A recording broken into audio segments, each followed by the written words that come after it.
E aí, Sérgio, entra o cenário mais louco, Hum. que é o cenário mais triste, que eu acho que vai acontecer, infelizmente, que é o uso de armas atômicas. Você acha que vai chegar nesse ponto? Eu acho que vai. É? Ainda que sejam armas táticas, né? Aquelas menor poder, Ah. mas eu acho que eles vão usar para garantir que, já que eu não tive acesso ao urânio que está nos escombros, eu vou explodir aquilo tudo para impedir que ninguém...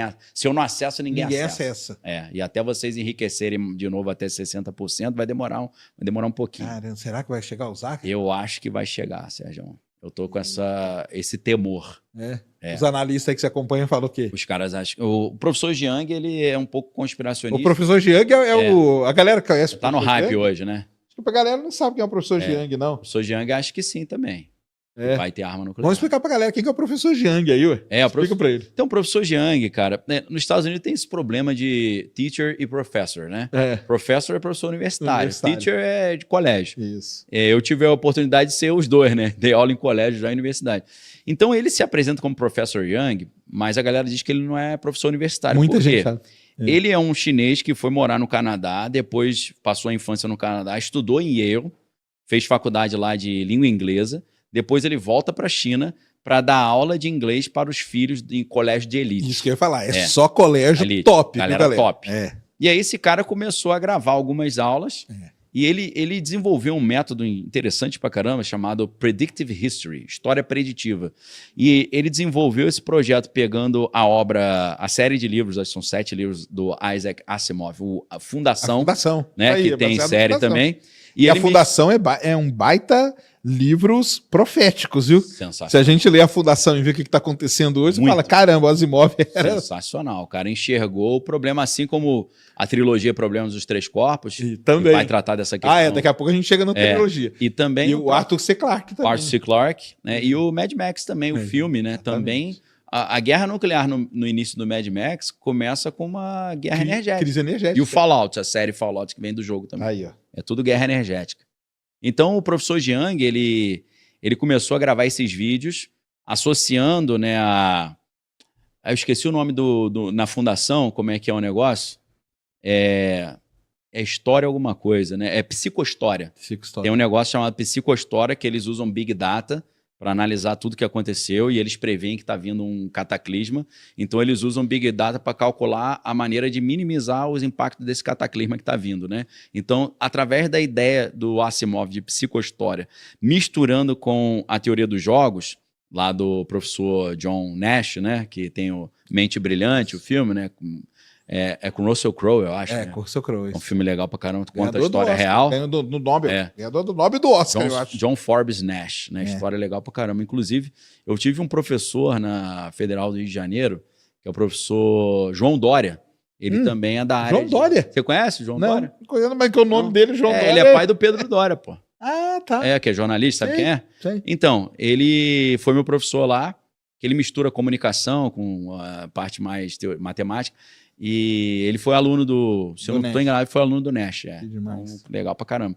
E aí, o professor Jiang, misturando psicohistória do Asimov com teoria dos jogos, ele criou a psicohistória, que é uma história preditiva.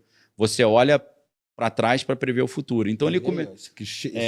chinês aí, galera. E aí ele começou a fazer hipóteses de previsões. E aí em 2023 ele fala, Trump vai voltar e a primeira coisa que ele vai fazer é começar uma guerra com o Irã. E aí o cara bombou, porque todo mundo falou, o cara previu em 2023. Aí esse professor Jiang virou uma celebridade agora, ele está em todos os podcasts e tal. Faz sentido as coisas que ele fala, você acha? Muitas coisas fazem. Faz, né? Faz. Mas ele quer dar um espetáculo de sociedade secreta, satanismo. Aí essa parte eu manjo um pouco também, vejo que ele dá umas boladas fora. Entendi. Fala aí, tem que estudar mais o Paranauê aí, irmão.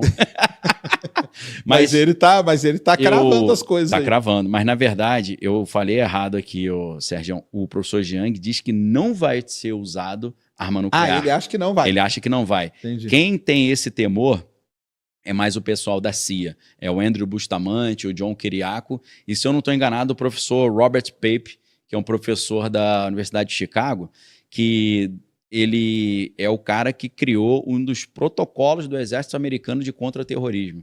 Ele é especializado em Oriente Médio, ele estuda simulações de uma guerra entre Estados Unidos e Israel contra o Irã há 20 anos. Então ele já simulou tudo que dá para simular. E ele está dizendo, o negócio está feio, se continuar do jeito que está a escalar, eles vão ter que usar arma nuclear, porque a gente já teve até o Mark Levin. Mark Levin é um jornalista lá que tem acho que é Mark Levin Show na Fox. Uhum. E ele começou a falar já uns 15 dias atrás, pessoal, assim como na Segunda Guerra Mundial, a gente matou menos pessoas jogando Nagasaki e Hiroshima do que se a gente tivesse feito uma invasão por terra, a gente vai matar menos iranianos se nós jogarmos uma bomba atômica do que se fizermos uma invasão por terra. Olha o argumento que os caras já estão dando.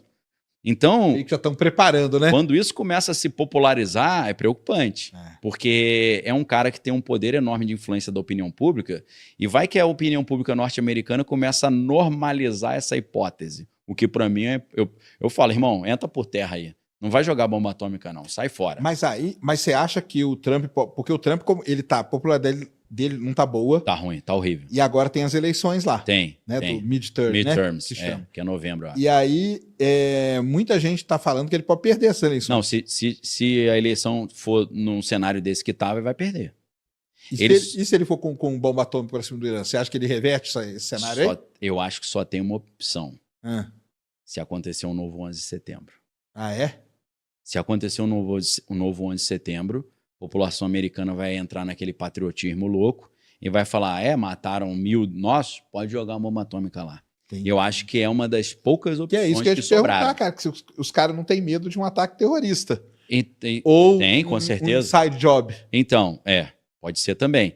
Agora, o que os analistas falam é que a chance de ter um ataque terrorista nos Estados Unidos aumentará vertiginosamente se os americanos decidirem fazer uma invasão por terra. Por terra? Por terra. Porque seria uma humilhação muito grande para os iranianos. E a gente sabe que existem células dormentes iranianas nos Estados Unidos. Isso é batata, é fato. Na verdade, quando Biden fez aquela política das fronteiras abertas, o próprio diretor do FBI do Biden, que era o Christopher Wray, em 2023 ele falava, olha, tem mais de 1000 terroristas perigosos que entraram nos Estados Unidos. Escondido ali. A maioria não entrou pelo México, entrou pelo Canadá, que é uma fronteira não tão visada. E nós simplesmente não sabemos onde eles estão. A população... Mas você acha que isso aí pode despertar esses caras e criar porque os caras recebem Mas é que por terra que demora, né? Terra demora. Demora. Não, mas apesar dessa gestão Biden ter entrado muita gente, tem terroristas que estão lá já misturados na sociedade há décadas, né? Entendi. Só esperando um sinal verde. O cara recebe uma cartinha com um ok escrito em árabe, ele bota um monte de bomba no corpo e entra num metrô lá. Mas então, se for ataque nuclear, aí não tem. Bomba atômica, você acha que aí já detona tudo, né? Uma bomba atômica contra os Estados Unidos? Contra o Irã. Aí não, eu acho que vai ser provavelmente bomba atômica tática. Tática, né? Que não vai ter tanta... Talvez seja um ataque israelense também, porque Israel não oficialmente tem bomba atômica, a gente sabe que tem, acho que entre 90 e 100 e poucos ogivas, e houve uma tentativa iraniana de fazer ataques contra a cidade de Dimona, em Israel, que é onde tem o programa nuclear. Então, se houver um ataque ali, acho que eles mandam uma bomba mais salgada também. Então, pode ser um ataque que não venha nem necessariamente dos Estados Unidos, pode vir de Israel também, se houver um grande atentado terrorista dentro de Israel. Então, eu acho que... Eu estou pensando nesse momento como operação psicológica e controle de massa. Para dobrar a opinião pública americana de ser favorável a jogar uma bomba atômica, acho que só um novo 11 de setembro pior do que foi. Pior do que foi? Os caras falarem, joga logo aí, mas tem que matar os meus filhos, eu quero que morra também. Caramba. Seria algo... Assim, e existem várias suspeitas, né? A polícia, o FBI, a CIA, já tem falado sobre risco de atentados terroristas. Tem a Copa do Mundo batendo na porta. Então, isso é preocupante também. Preocupante. Quem tem falado muito sobre isso, tem um podcast que é o Sean Ryan Show. O Sean Ryan, né, ele foi ex-fuzileiro naval, depois ele trabalhou como contratado da CIA lá nessas empresas empresa privada paramilitar, né, que presta tipo Blackwater e tal. Então o cara tem um conhecimento bem razoável desse mundo da guerra e da espionagem. Ele recebe muitas vezes uma ex-agente da CIA chamada Sarah Adams. E a Sarah Adams, ela já até deu detalhes dos planos que eles interceptaram, que são 1000 terroristas e eles se dividem em 10 grupos de 100 cada um desses grupos de 100 vai para uma grande cidade, começa a fazer vários ataques, não só em locais de grande aglomeração, mas também fazendo ataques ao corpo de bombeiros e os hospitais para aumentar o pânico, porque o cara que está ferido não consegue nem ter atendimento no hospital. Sim. E nas últimas entrevistas ela falou que interceptaram planos também de novamente sequestrar aviões. Caramba. Então isso já está sendo ventilado aí, né? Deus queira que não aconteça, mas o mundo, né, cada dia está mais estranho, né? Não, tá. A galera acha que eu quero, que eu torço a favor, né? Que eu quero ver o circo pegar fogo. Eu não quero, não. Eu tô alertando, eu tô avisando. Sim, não. E sempre, tá analisando, né? Mostrando sempre parafraseando, mostrando as fontes, dizendo não, o que tá falando. É um cenário muito complicado, porque o Trump ele precisa ganhar essa eleição de meio aí. Haja o que houver, né? Porque se ele perder essa eleição, ele não consegue fazer mais nada. Ele vai ficar com a mão amarrada total. E ele sabe que nesse momento ele tá perdendo. Tá, não, agora tá horrível, tá horroroso. E ele tem essa consciência, ele não acha que tá tudo bem, ele sabe que tem que acontecer alguma coisa para reverter. Então, eu até lembrei agora, se a gente fizer, já que a gente citou um novo 11 de setembro, no 11 de setembro, o George Bush filho, na primeira gestão dele, ele estava com a popularidade lá embaixo, é isso mesmo. Sem chance nenhuma de ser reeleito. Quando tem o 11 de setembro, vira, e ele não apenas sobe a popularidade, como se consegue se reeleger. Com essa bandeira da guerra ao terror. E falam que ele teve uma postura muito, né, firme, né? Sim. E era um cara que, assim, um cara tava até numa postura meio boçal, né? Porque os caras tirava sarro dele, né? Eu comparava ele com o Mad, lembra aquela revistinha Mad? Né? Era a cara do Mad mesmo. Mad, né? Que tem uma carinha meio estranha, né? Mas você vê... Antes do 11 de setembro, tinha entrevistas, ele num campo de golfe, jogando golfe, e o pessoal falando, ei, presidente, sua popularidade tá horrível, economia tá um lixo, e aí? Aí ele, isso é bobagem, olha essa tacada aqui. Aí você fala, pô, esse cara é maluco, cara. Então o cara que tava nesse nível de boçalidade ficou lá no alto, na popularidade, e ainda se reelegeu, pessoal. Então... Uma coisa dessa desperta o espírito patriótico de um jeito que... não, com certeza não. Aí acabou, aí ele vai embora. Eu acho que só assim o Trump consegue reverter isso aí, porque do jeito que ele tá... Se for agora, ele tava roubado. Ia perder de lavada. Ele tá com popularidade abaixo de 30%. Abaixo de 30%, exatamente isso. Tá horrível. Mas aí nessa visão aí do Goldman Sachs, o grande vilão são essas reservas aí, né, que vão se esgotando. Sim. Mas os Estados Unidos continuam ali, né? Sim. Ali assumiu o controle da Venezuela, o que dá um fôlego ainda maior, né? E aí você me ajuda a entender, Sérgio, que é mais tua área. Me parece que o petróleo venezuelano é tipo um barro, uma lama, né? É grosso pra caramba. O petróleo venezuelano é dos melhores. E aí, mais as empresas americanas do Texas ali, elas são preparadas para refinar exatamente esse a Pasadena, né? O Brasil comprou Pasadena para refinar. A ideia conceitual de Pasadena era muito boa. Tá.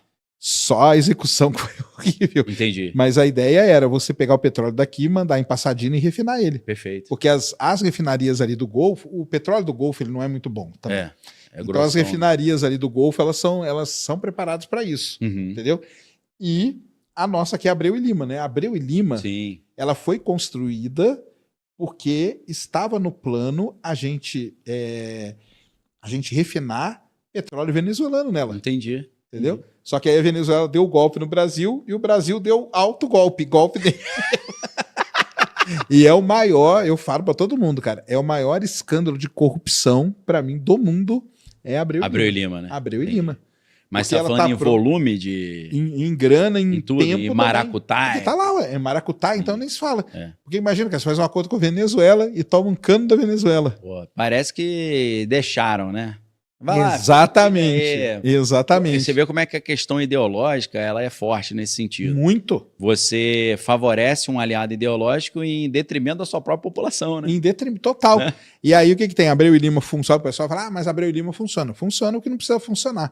Porque a planta dela de óleo pesado mesmo, que era para refinar o óleo da Venezuela, o venezuelano ele ia pagar e com essa grana ia fazer. Aí o venezuelano caiu fora, a grana que ia para lá foi desviada e aí tá beleza, cara. Então, há anos lá, Abreu e Lima parada na parte do óleo pesado. Tá parado hoje, não refina nada. Não, de óleo pesado? Pesado não faz nada. Nada. Meu Deus. Nada.